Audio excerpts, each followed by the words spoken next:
Welcome to my channel. Today 15th August.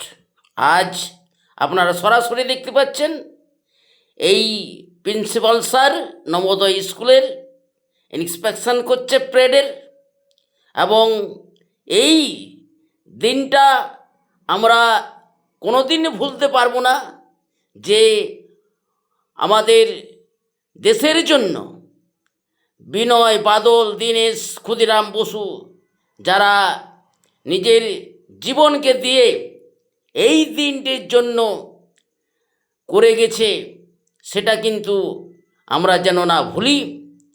তাই তাদের এই কৃতজ্ঞতা চিরজীবন আমরা মনে রাখব, এবং এই স্বাধীনতা দিবসের যে দিনটি আমরা দেখতে পাচ্ছি, আমাদের অনুভব করা উচিত যে তারা কীভাবে তারা লড়েছিল ইংরেজদের সাথে, এবং এই স্বাধীনতা আমরা পেয়েছি।